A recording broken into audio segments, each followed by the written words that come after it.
everybody. It's Tuesday. Yeah, we went out last night, man. We're fucking bushed. Yeah. I'm pretty tired. Yeah. Well, your snoring ass woke me up again. See, she's going on about the snoring stuff again, man. I was not snoring. Yes, I deny. Yes. I fucking deny. I told her, she woke up this morning, you snored all night, and I went, nah, it was your not all night. You snored at you woke me up at 6:30 in the morning. Okay. Really loud. You were snoring, and I was like, nah, it was your imagination. She goes, it's my imagination. Yeah, he's gaslighting me. Yeah, saying that he's not. I was actually thinking while I was laying there annoyed, trying to go back to sleep, I was like, maybe I should record this. All you gotta do is roll me over. And I stopped snoring. I was like, shut up! Yeah, I was freaking out. That's not how you handle it. Just roll me over. Well, because, the night before, I think I only got 4 or 5 hours of sleep. And then I was then last night, I probably only got 3 hours sleep. And I'm like, God damn it, fucking seriously. Waking me up at fucking 6 o'clock in the morning. We need to put headphones on you. I'm just going to buy some earplugs. No, because that won't keep it out. What you do is we'll get you some earbuds and stream the sounds of rain or music or something that'll keep it chilled out. And then you wouldn't hear it.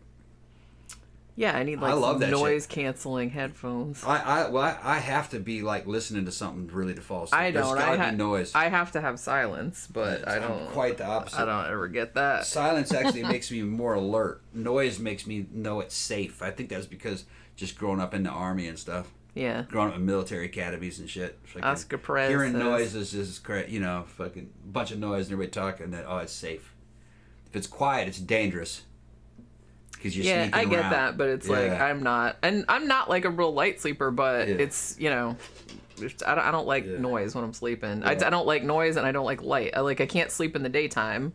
Yeah. You can take a nap in the daytime. I can't. It's too. Oh man, I can take a nap on a fucking flight line with a bunch of jet engines. I fucking love it. Yeah, I love the sound of jet engines. I wish I could do that, but I can't. I can't. Be up in a transport plane or in a fucking chopper, fucking UH-1.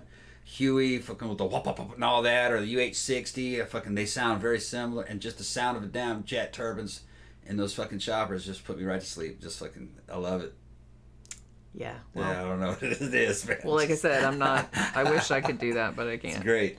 Yeah. Oscar Perez just called it America's favorite goth couple. Yeah. That's us. Man, they were fucking calling us down the middle of the street last night, taking photographs of me. The fucking guy that owned the bar across the street. You wanted me to get everybody to go to his club. So you want? We know that guy though. We know that guy. Yeah, he said he knew me. I didn't recognize the guy. Yeah, we used to talk to him all the time. Where did we talk to him? We might have met him at iBar. At iBar? Okay. I think so. Yeah, which isn't called iBar anymore. So he wants me to move the crowd from my friend's bar to his bar. No, he was just saying if you wanted to have a goth night or a new wave night over That's there. That's the same thing, though. Yeah, I'm just saying. That's the same thing. Okay. But we do know that guy. And I'm just looking at him like, oh, dude. All right. Yeah, so I'm a little bit sleepy, but we're talking about some Stephen King adaptation action. Yeah. Graveyard Shift. Yeah, with fucking fake fucking main actors. Now I'm going to okay. So somebody already mentioned Stephen Macht, I guess is how you pronounce his last name. He's actually from New York. Now he's one of the best things about this because he's so over the top and he does that main accent and it's just fucking hilarious. That's the boss, right? Yeah. Warwick. And so I was watching some other because I was curious. I know that if you've seen Pet Sematary and stuff the original Pet Sematary, Fred Gwynne's character who has that really strong main accent. So I was well, how accurate is that? But from what I could determine, the actor that played Warwick in this movie, he did actually have a vocal coach who was from that part of Maine because they did shoot this in Maine actually. Yeah. And he said that's pretty much exactly what that dude sounded like. Okay. So it was apparently a pretty accurate. That sounds over top his accent was so awesome in this, and he was so over the top that I don't know whose executive decision this was, but they took a bunch of his lines from the movie and essentially made it into a rap song that plays over the end credits. I mean, come on. Yeah. And I think because this recently came, I think Scream Factory just did a Blu-ray of this not too long ago, and there's an interview with that actor on there, and he was didn't know they were gonna do that, and he just thought that was super a lot funny. Of these Stephen King movies were not that good. Some of them have aged kind of well, though. You know what I mean? This one is actually one of the better ones, but it's not real serious. It's kind of horror comedy, like, you know. It's super cheesy. Yeah, and it's supposed to be. But it's shot real well. It's real competent. It's got fun dialogue in it, and acting and crazy shit. It's monsters. It's totally over the top. It's totally over the top.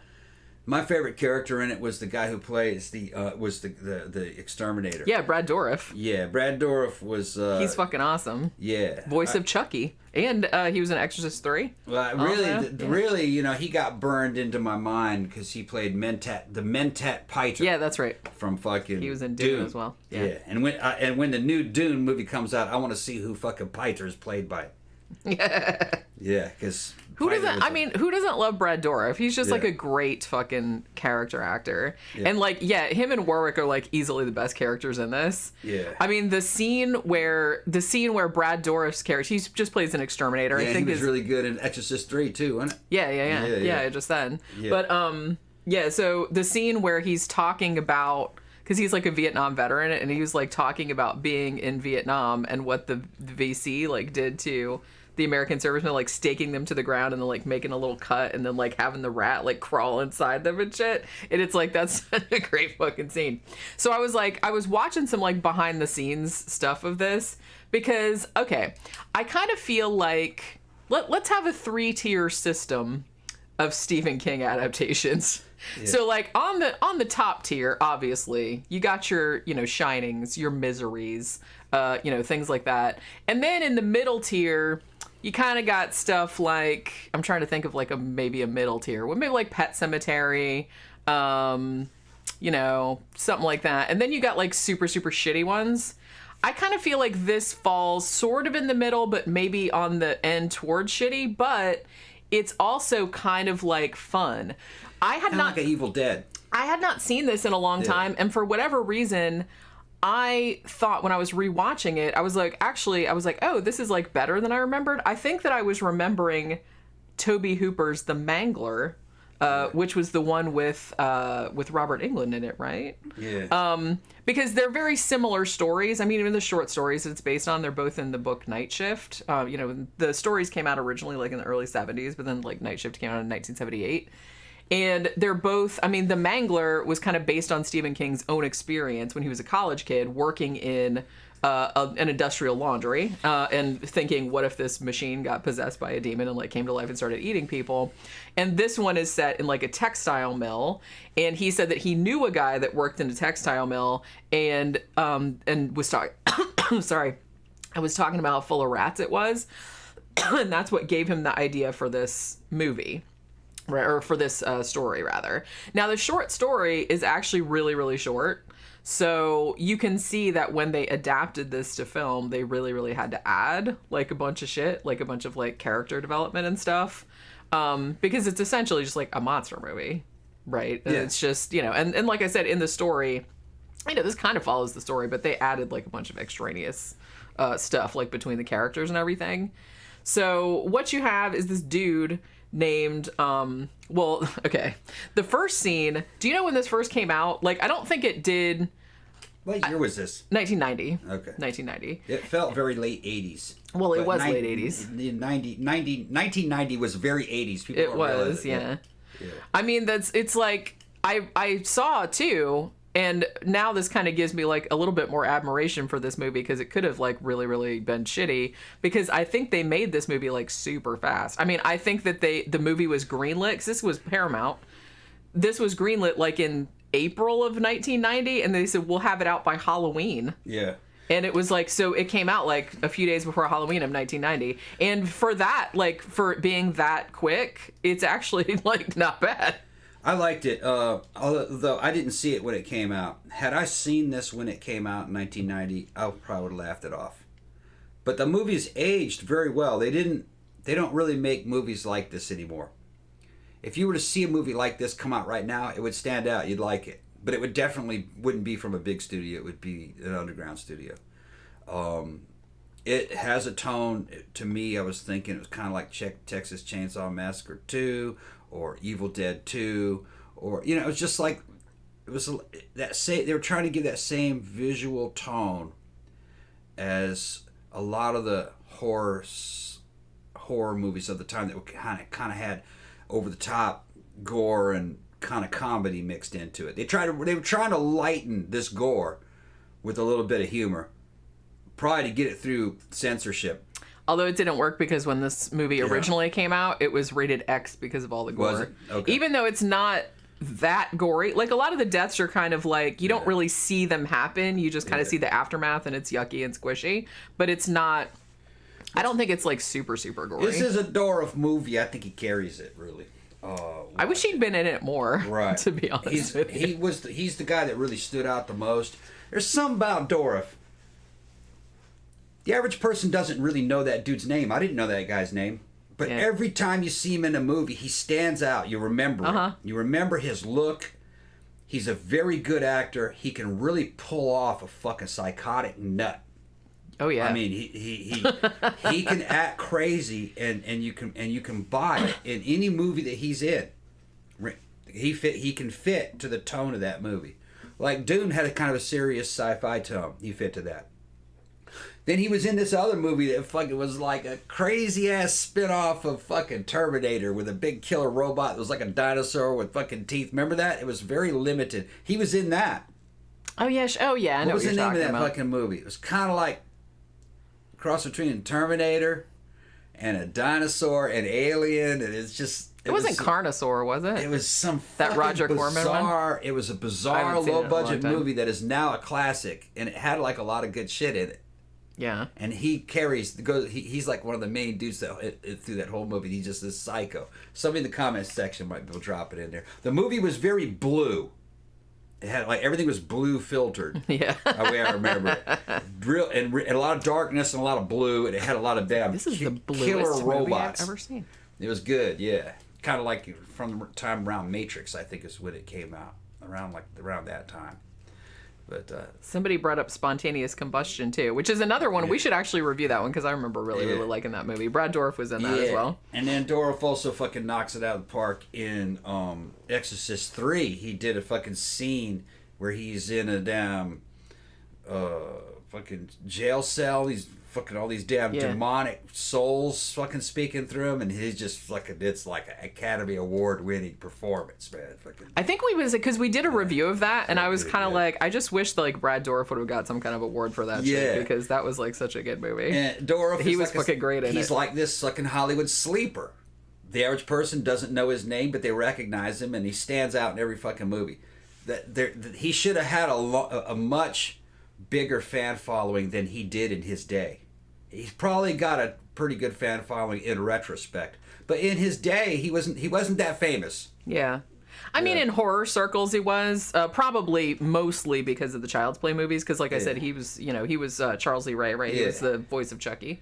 He was the serial killer that transferred his soul. Pre-internet, people didn't know that dude's name. Only fucking hardcore horror fans would know that dude's name. Louis also brought up that he was in One Flew Over the Cuckoo's Nest, which I had totally I had totally forgotten about that.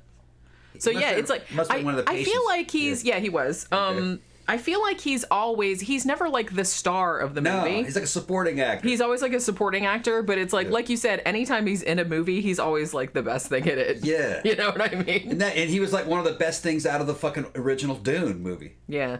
Because there's just something, I don't know, there's just like something Mentat Piter. He was a human computer. They were like Agolas that were brought back to life. They were like the dead brought back to life, mind wiped and given all these fucking drugs that allowed them to learn things, and they were kind of like living human computers that you could buy as a slave because they were the undead.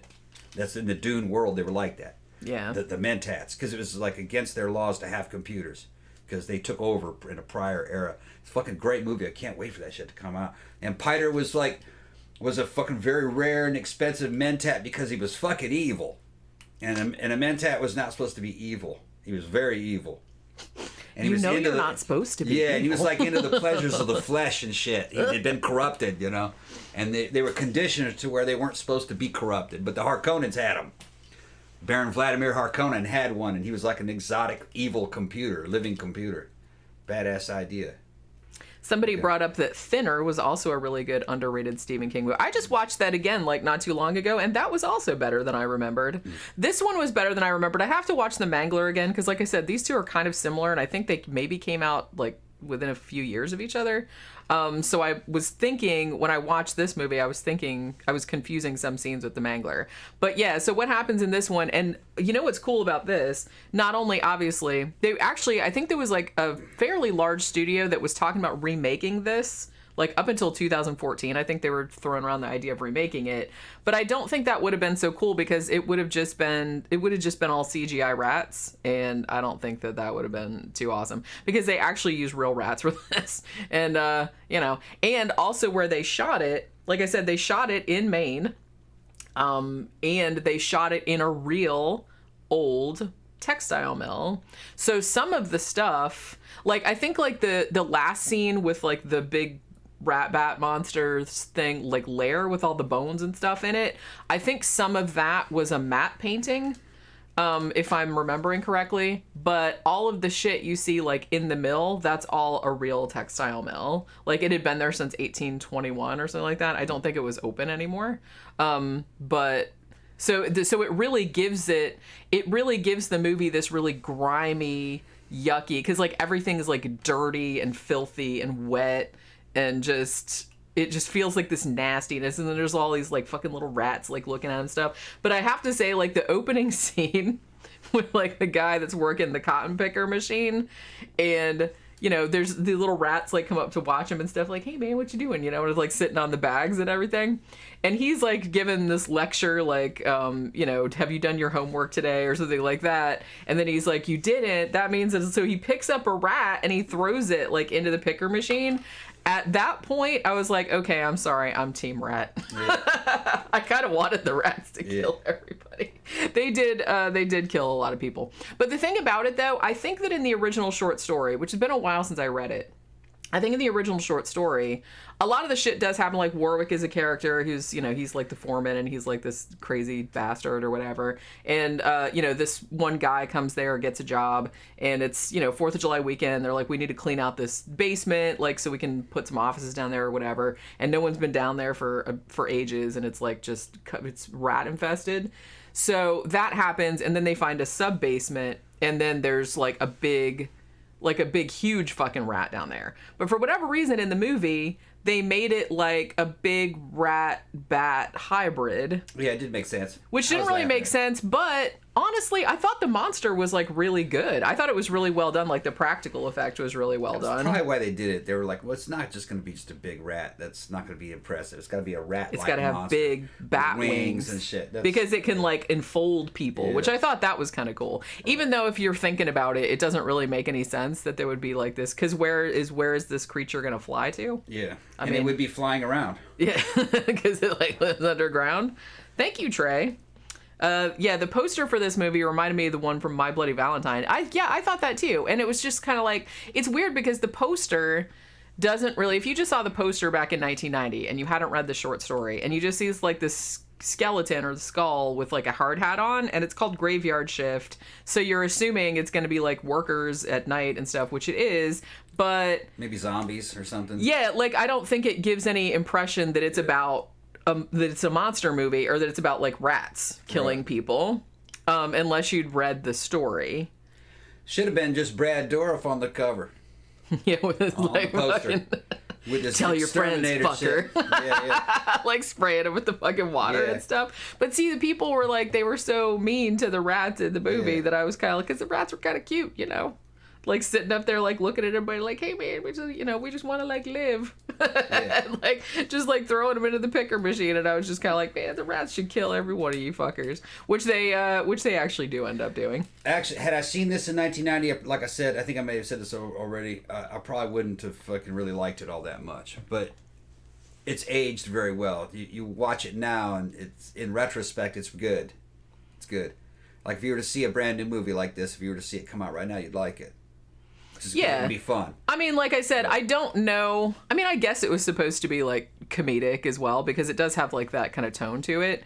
But I think it helps because the cheesiness factor is very high because everyone's just kind of, because Brad Dourif is like over the top, but in the most awesome way possible. Stephen Mock's character is just completely over the top with that fucking crazy ass Maine accent, and he's just like so good in it, and he's just like so evil, like for no reason whatsoever. It's just like he's, it's like they go down to the basement and he just starts like fucking killing people and leaving them behind and shit like that. He's like, oh well, whatever. The production quality was pretty good. It was, and it's. The color filters and stuff that they used on it were trying to give it kind of candy colored. So that it's trying to be in the movie motif of the 90s and the 80s. It's trying to portray itself basically as a comic book movie. It's not supposed to be real. A lot of stuff happens that is not realism. Yeah. It's just, you're just supposed to watch it and enjoy it like it's a comic book movie. And it's like just something out of Tales from the Crypt just kind of like, I mean, like I said, a lot of the, the characters are over the top, which is great, but there's also kind of like this whole like funny bullying storyline type of thing. Like when the guy, like John Hall, that is the character's name. He's played by, what's the guy's name? David Andrews. Yeah. So when he comes there and gets a job at the mill, like all of the dudes at the mill are just like picking up, like it's like third grade shit, you know what I mean? Yeah. It's just like, hey, have a dead rat, hey, you know what I mean? It's just like, I don't really know why. But that, I kind of feel like that happens a lot in Stephen King stories where it's just like these assholes in town that are just like picking on people for no reason whatsoever. Trey's asking how long it was in theaters. Probably not very long. I think that it cost $10 million to make, and maybe only made like $12 million back. Yeah. So it kind of came and went. In this era, there were a lot of good movies making a lot of money in theaters. It was number one the weekend it came out because that was Halloween weekend. And that would have been good enough. But then after that, it just kind of like trailed off. That would have been good enough if it was number one for that weekend, and they would have replaced it with another movie that was making money, because you have to remember 1990 was the fucking era of damn blockbuster. So when this thing ended up on VHS, it made a lot of money on VHS, just kids renting it. Yeah, and it's funny because I think that Stephen King, he came to the set one day when they were shooting it, and I think that he either watched like some of the dailies or something like that, and I think he said to the director, this'll do great on video. Yeah. Like, I don't know if, like, I guess it sounded like he, like, throwing shade, maybe, because it's like, this is going to do well in the theaters, but it's not what he meant. But maybe that's not what he meant. Because that was a futuristic sales strategy in 1990. If you went direct to video, you could still make a lot of money, all right? And if the production quality was low, you'd make a lot of profit. That was a decent way of doing it. But that movie would not have clout. If it had a theatrical release and then went to VHS, even better, because it had street cred of having a theatrical release. Yeah. That it was a real movie. But a lot of those movies, and this is probably one of them, a lot of those horror movies were made to do just exactly that. Be at a theater for a week or so. But the idea was to get it out on VHS and fucking make money on it. Now, they had all kinds of contractual shit. Like, a lot of times they had to wait 6 months before it could go. But that was all part of the plan. Yeah. Mr. Roboto says, was the book better, Tom and Jenny? It's always better. Wasn't a book. It was actually a really short story. I didn't read it. Yeah, it's in Night Shift, which came out in 1978, which I think has, like, some of his best short stories ever. But, yeah, it's in there. The story is way better, but you can tell, like, the movie, like, expanded out on it. But what I was going to say was that the reason that this came out that week, and like I said, the reason they put it into production so quickly, was because late 80s, early 90s, that was like they were adapting like Stephen King out the fucking ass, man. Like every time, like whatever Stephen King wrote, they're like, yeah, we need an adaptation of that, like toot sweet. So when somebody comes to them with a script, hey, I've adapted Graveyard Shift, like the Stephen King, they're like, okay, do it. Have it out by Halloween because we want a Stephen King adaptation out. So it was almost kind of like, because the dude that wrote the screenplay for this is what I heard, John Esposito, who actually wasn't really well known then. He's since gone on, like he's even like written some episodes of the new Creep Show and shit like that. So he's gone on to do like a lot more horror shit. But he just wrote an adaptation of it. Like, no one asked him to or anything like that. He just wrote it. And it just happened that he knew somebody that because I think the guy that directed this, Ralph S. Singleton, who I don't know if this was his first movie, but he mostly worked in TV. Like he did like Cagney and Lacey and shit like that. And so he knew somebody at Paramount and was like, hey, you want a Stephen King adaptation? This kid wrote one, that like unauthorized. And so then they were like, okay, we'll put it into production. So like I said, Stephen King seemed excited about it at first, but then when he saw it, he didn't like it. But I guess he didn't hate it enough to like take his name off it, because every single place I see this now is Stephen King's Graveyard Shift.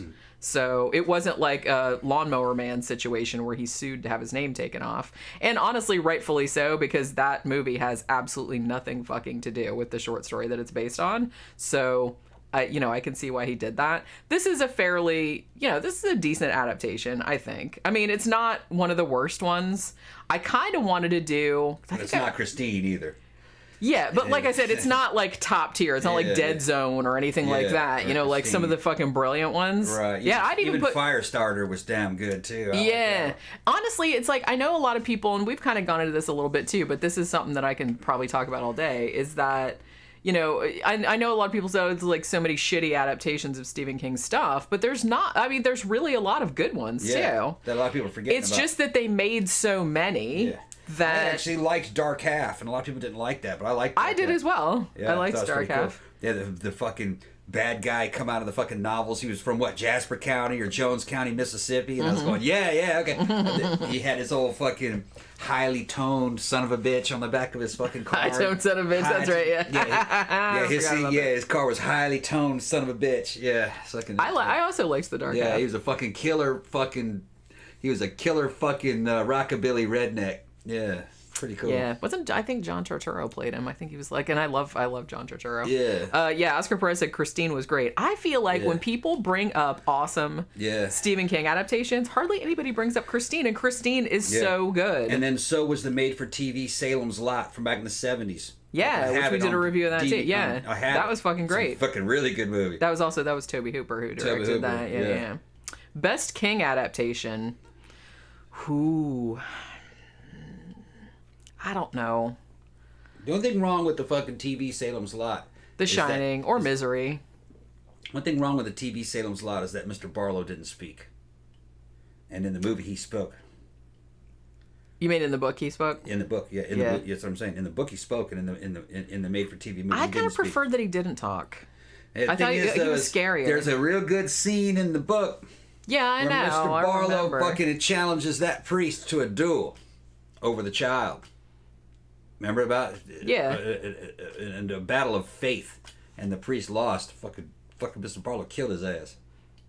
Killed his ass, and the rest of him too. Yeah. Somebody brought up Secret Window. I've actually wanted to do Secret Window recently, because I think that is on... Where the fuck did I see that? Now, this Stephen King's Graveyard Shift is on Hulu, and I think Hulu also has Sleepwalkers, which... I haven't seen it in a long time, but I remember that being one of the really shitty Stephen King adaptations, but I could be misremembering. Because like I said, that was the one with all the cats, right? I kind of feel like that was the one with all the cats. But I'm trying to like think of some really shitty ones. I mean, obviously everybody brings up like shitty Stephen King adaptations, like fucking, what do you call it? The one that was based on trucks. Maximum Overdrive. And that is a shitty movie, but it's so shitty that it goes all the way around and becomes awesome again. Just because it's like so shitty. I hadn't seen it. So you would probably love it. Yeah, you would love Maximum Overdrive. It's just like, it's one of those. No, worst one was Lawnmower Man. That's what I mean. And honestly, like I said, that's... Lawnmower Man, and I would call that an adaptation in name only, because that had fuck all to do with the short story. It sucked. Oh, I want to say Stand By Me was a really good one, too. That was fucking brilliant. That was based on a novella called The Body. I mean, like I'm saying, it seems like there's been a lot of good ones. Yeah. And of course, the best one, we didn't even mention the best one, was The Shining. I did. I said The Shining or Misery or Carrie. See, there's a bunch of good ones. The Dead Zone. Carrie was really good. God damn. So there are a lot of good ones. There are a lot of good ones. Langoliers wasn't too good from what I remember. Okay, I'm gonna put that one. That one's in kind of the shitty tier. That was bad. Which that was like a really good story, and that was a shame because they kind of whiffed that. Yeah. I mean, I haven't seen all the Stephen King adaptations because let's be fair, there are like so many. But people always forget Firestarter, man. And Firestarter was fucking great. It was up there with like Dead Zone. I like it. Yeah, I really liked Firestarter as well. And honestly, like Mike Flanagan has made some good shit. He made like fucking Gerald's Game, and did he make 1922 or was that somebody else? And that I kind of feel like a lot of Stephen King's stuff. I think that his more psychological horror works better in a film than his more horror. Usually. Silver Bullet, yeah. Now Silver Bullet that wasn't that bad. That was pretty good. Delightful. That's pretty good. That had Gary Busey at his Gary Buseyest. He was Buseying the fuck out of that movie. It was so funny. Busey the fuck out of that damn movie. That was Silver Bullet was good because it was a horror movie and it was kind of like a similar tone to like Gremlins, where it's kids, an uncle, and a monster. You know, and. Actually, no. It was probably more closer to like Fright Night. When you say more like Fright Night. Not as good as Fright Night. Not as good, but I mean, it was kind of like Fright Night. Very few movies are as good as Fright Night. Let's be honest. Yeah.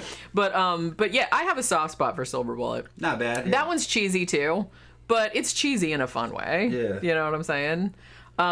But yeah, like, and lately, like I said, they've made some good Stephen King adaptations, I feel like. Terrible. They did a terrible job of fucking The Dark Tower. Man, poor Idris Elba's. Well, see, that needs a series. Because, come on, how are they going to cram all of that? It has to be a series. It's got to be fucking really long and detailed. It has to be pretty much verbatim by the book. Yeah, I mean, it just has to, because that's like a whole, like, fucking universe, and the lead man has to be as described in the fucking book. In the book, he is described as Clint Eastwood.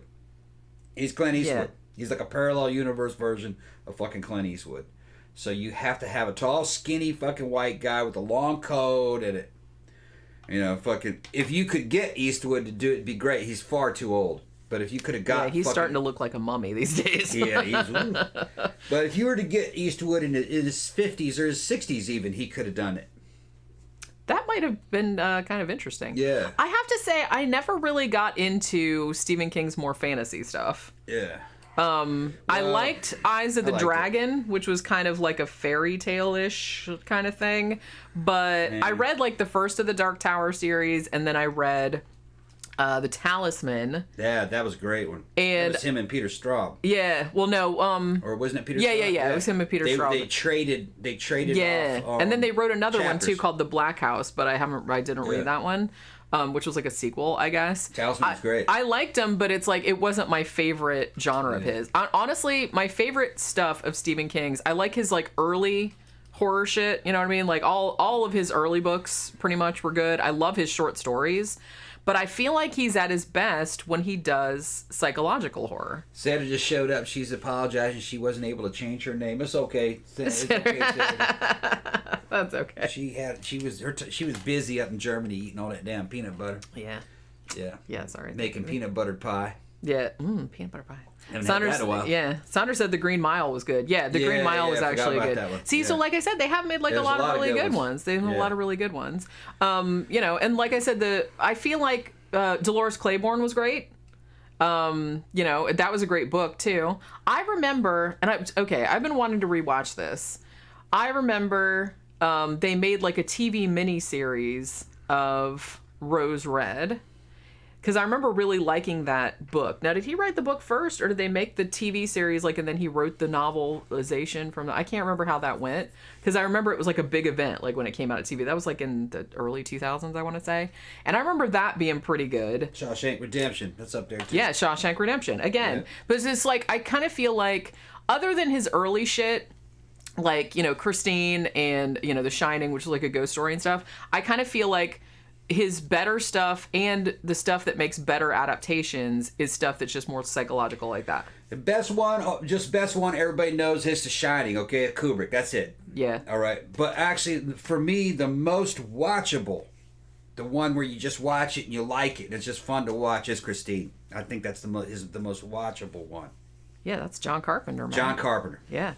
I mean, and like I said, I feel like that's one a lot of people don't bring up when they're talking about the good Stephen King adaptations. And maybe right underneath that would have been Carrie. Yeah. Real close. Real close. Yeah, like I mean, there's so many good ones. Like I said, Yeah. fucking Misery was great. Yeah. Like fucking God, so many. The Dead Zone is great. Yeah, it's hard. Yeah, Dead Zone. Salem's Lot was great. And then Salem's Lot. Yeah, but man, I still just kind of lean towards And Running Man. That's what. Running Man. Yep, Yeah. Running Man was Stephen King. That was Stephen yeah. King adaptation also. I'm just kind of. I forgot that Running Man was Stephen King. That bitch wrote everything. Yeah. He wrote everything. That was kind of fucking weird. How does he have all this The problem time, with like, Running Man? That's the Arnold Schwarzenegger Running Man, right? Yeah. That's what I forgot. Yeah, that was an adaptation. Yeah. Very loose. A loose adaptation. Because the real original one was kind of more kind of like fucking the ones with. What's the one where the girls fucking. The girl, what was her name? Songbird or fucking what the shit? Where they're holding like gladiatorial games between the cities and shit. Oh. There was a whole bunch series of them. The Hunger Games. The Hunger Games. It was kind of more like Hunger Games. It was really what the original story was about. Hunger Games. That's right. I remember the story being like pretty serious, like the novella. Yeah, but the problem. Look, now I'm gonna start getting into fucking Arnie. All right. That was a decent Arnold Schwarzenegger movie, but it was really missing something. There was no real action in it. An action movie without any action. That's a weird concept. If you go back and watch The Running Man, you never really see very much combat. Yeah. People get killed, and you're not really sure how they got killed. You see Sub-Zero. He got edited to death. Yeah, they edited the shit out. They edited pretty much all of the violence out of it. It was still kind of a good story, but when you watch it, it's not a lot. There's no real action in the fucking movie. They edited all the violence out. I still like that movie, but they needed to have a fucking NC-17 version of that. But I bet you maybe they never even shot it. They might not have. It could be that they've never shot any of the real action movies. It promised a lot, like, oh man, this is a gladiatorial fucking battle to the death.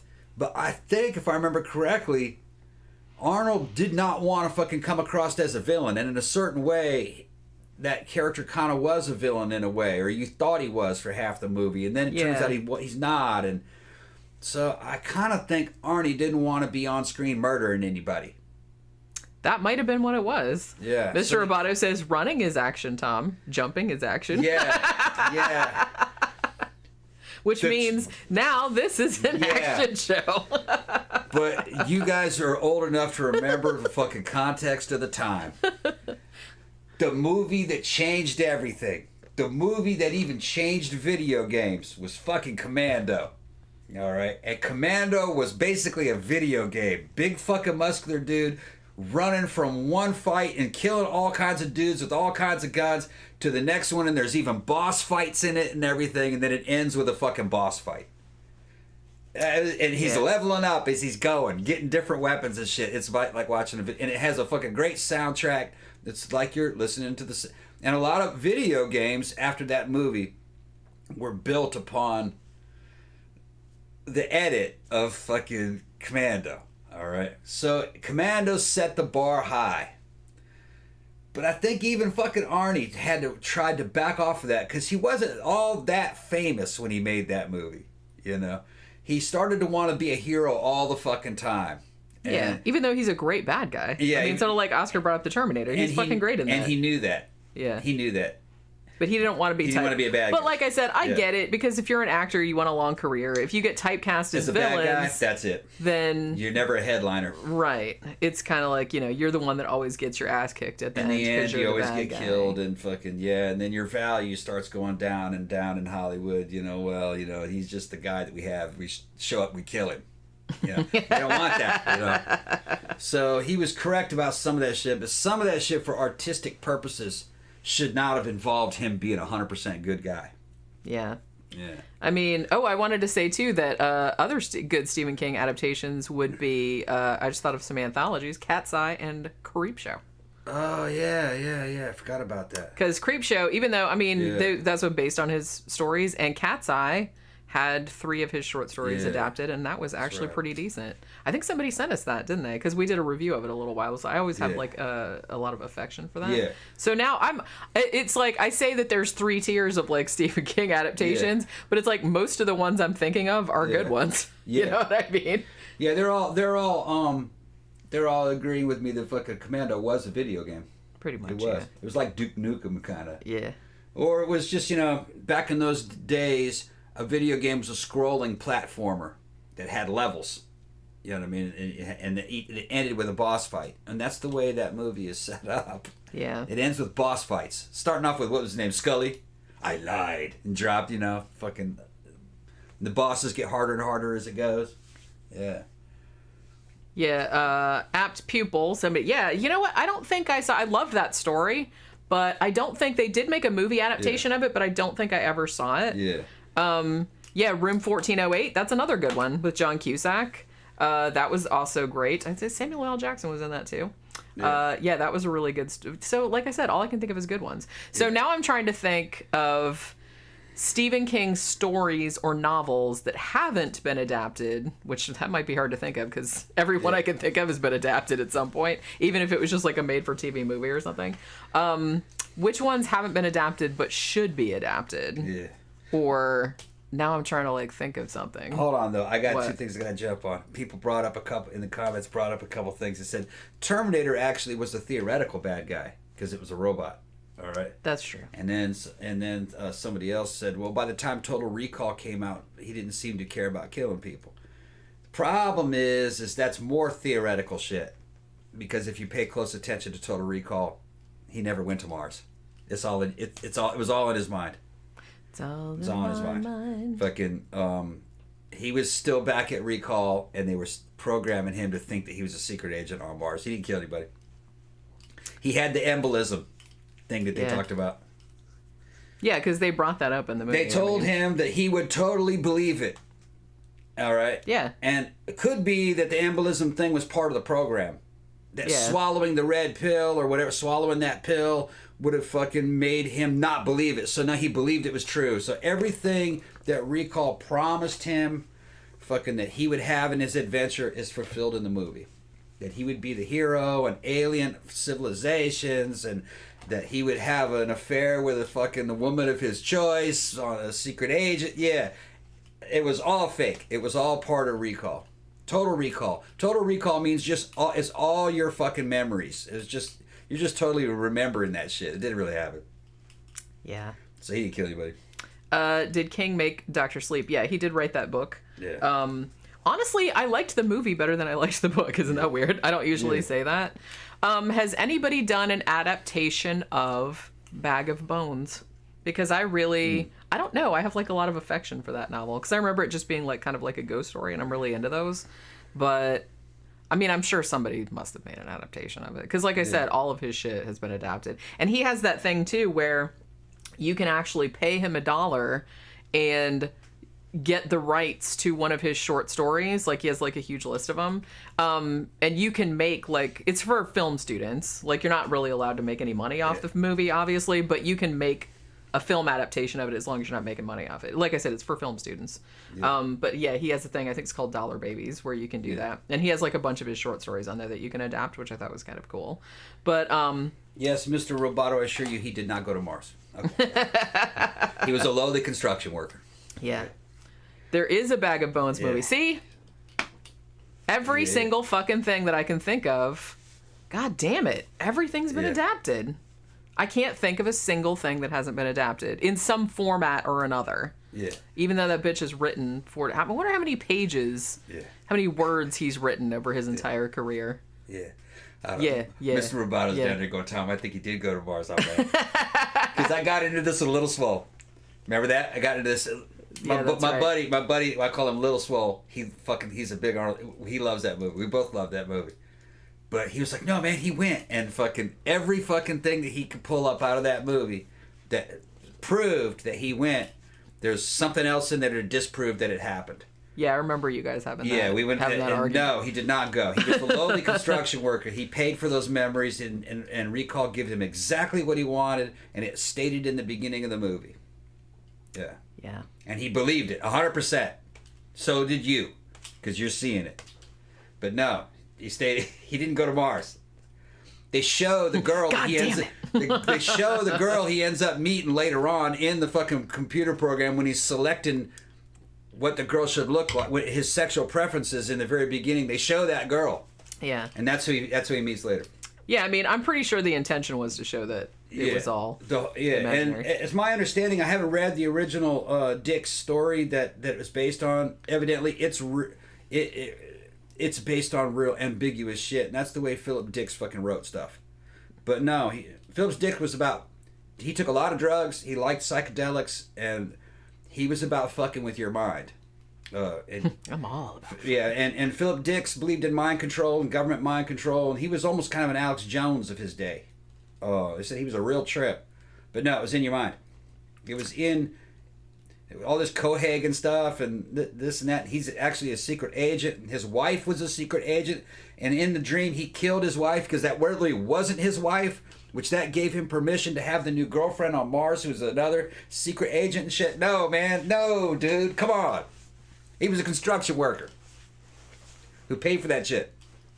Yeah, because that was kind of the whole point of the company. Yeah, they told him that fucking he would believe it 100%. So they gave him all this deniability. No, we never did the process on you. This is, just, no, you're not back. No, this dude offering you the pill, fuck no, he's not, he's not there, or whatever. This isn't an illusion or whatever, that kind of shit. Sandra's talking about The Long Walk. Yeah. That she would like to see that as a movie. I could have sworn I heard somebody was working on a movie adaptation of that, and I would also like to see an adaptation of that. That would actually be really good.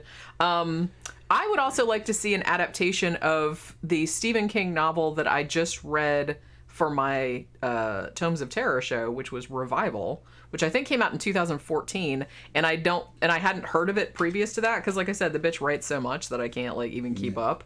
But that book was actually really good, and I think that would make a decent movie. It gave me kind of like a Something Wicked This Way Comes kind of vibe, a little bit. So I kind of feel like that might be cool as well. Oh, speaking of which, I just saw, speaking of just something I remembered, I just saw another trailer for Candyman today, and that is coming to theaters in 10 days, okay. August 27th. So, and it looks really good. Okay.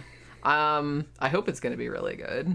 So I kind of maybe want to go to the theater and see it. All right. And we'll see how it is. Like I said, it's August 27th, I think it starts. But yeah, I just saw the trailer. Because remember we saw the trailer for it like 2 years ago, and then it kept getting pushed back. And so they have a new trailer now, and it actually looks pretty kick-ass. All right. But, Needful Things was good. I actually kind of want to do a review of that, too, because I think it's on Shudder or something. I saw it on somewhere the other day, and I was like, oh, yeah, man, that's a pretty decent movie.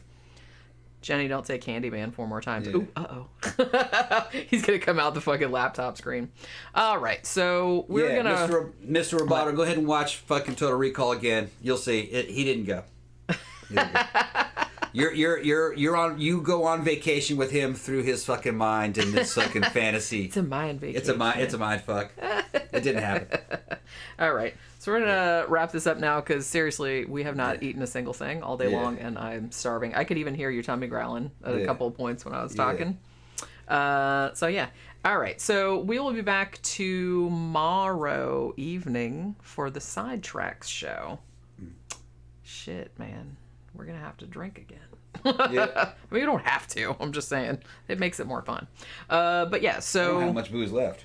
Well, we can just have a little. We can have a little bit, or we can go to the store tomorrow, because I'm not going to the store today. Fuck that. I'm going to finish up what I'm doing, and then I'm going to go to sleep. This is what I'm going to do. But yeah. So thanks, everybody, for dropping by, talking about Stephen King. And we will see you guys tomorrow evening at 5 p.m. Eastern for the Sidetracks show. See you guys later. Bye.